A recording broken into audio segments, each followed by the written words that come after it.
We certainly have other customers who are doing sort of typical thing of creating web pages with bots embedded in them. This is an example from an advertising agency called McKinney, where you can't see this, but there's a little dialog box in the lower right-hand side where you can enter questions about this advertising agency and get answers, combined with a very nice Flash interface. One of the more popular Pandora bots is a character called Mitsuku, created by one of our more active developers named SquareBear. And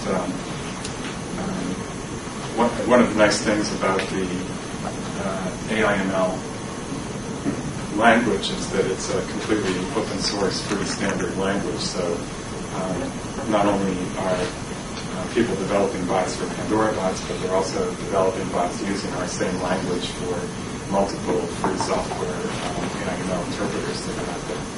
And so that leads to a kind of community effect where we have a significant number of people out there in the world contributing ideas to AIML, contributing new software, and also contributing content to the bot's brains. The most popular bot, dare I say the most popular bot in the world, is iGod, which is actually pretty amazing to me because all this really is a clone of the Alice bot with very little content change, except for the name of the bot changed to God, and presented in a kind of nice Flash interface. It was a nice Flash interface a few years ago when it started, but it remains at the top of our list of the most popular bots, Pandora bots. ESL is another big field.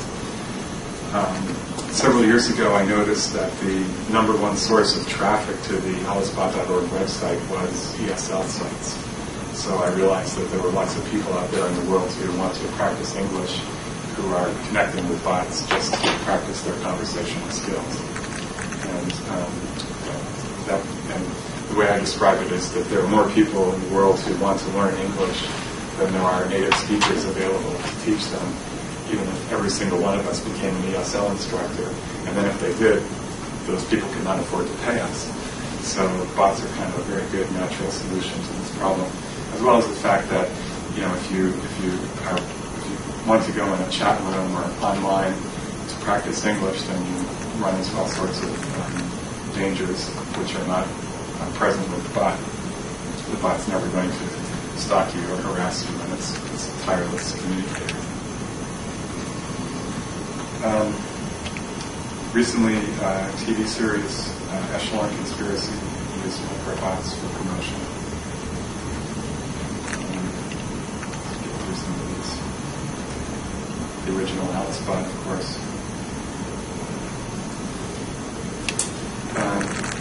I was interested in some of the other statistics that were shown here today.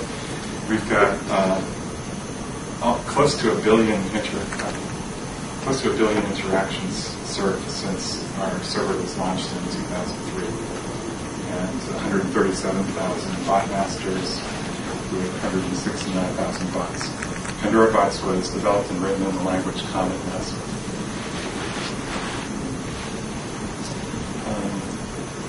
I already talked a little bit about Zipslot. There's a nice little animation of Zipslot here. So this is basically showing that if you take all the words in an issue of a newspaper and count the frequency of each one, and then look where this came from. Count the frequency of each one, then sort them by rank them by most frequent to least frequent. You should always see this kind of 1 over x distribution. And the same thing applies whether you look at letters, whether you look at words, or even sentences or phrases. It kind of doesn't matter how you tokenize the languages. They'll see the same distribution. It's sort of the property of natural language.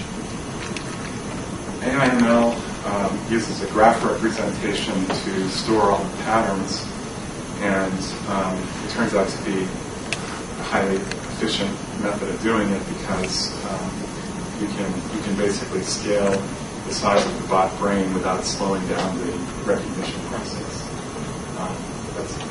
There's a more precise statement of that, but that's sort of the general idea, is that by looking at all the by linking all of the patterns in a tree, it becomes very efficient to do the pattern recognition process. And AIML recognizes patterns one word at a time.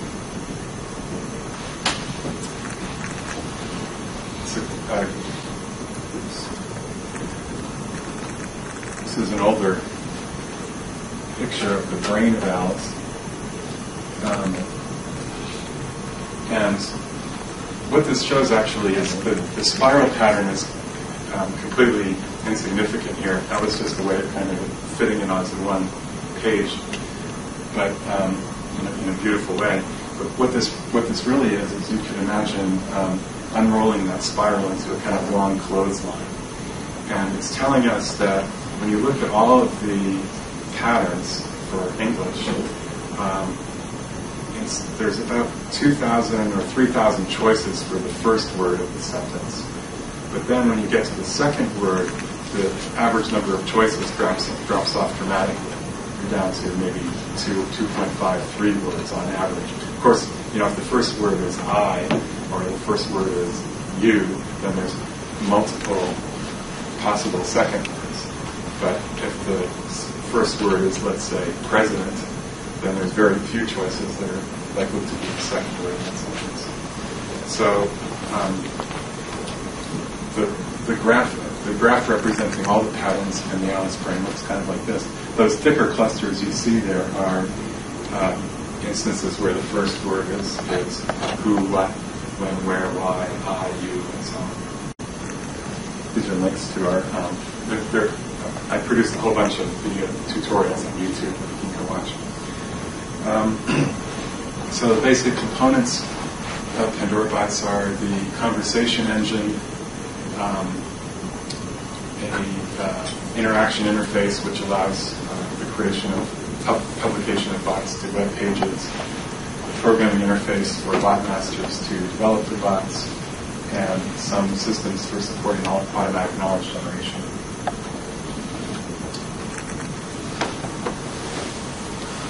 The main difference between Pandora Bots and all of the free AIML servers and interpreters is that Pandora Bots uses a patented memory management algorithm which allows us to host those thousands and thousands of bots on one small machine instead of two bots taking up twice as much memory as one bot. Two bots takes up only slightly much more memory.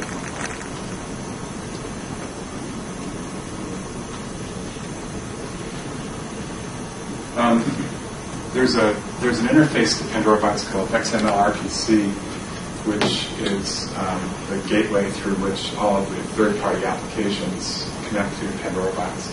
So that includes things like Flash, Second Life, IRC, and so on. And basically, it's fairly easy to take another third-party application and connect it to Pandora Bots, to use Pandora Bots as the server for conversation.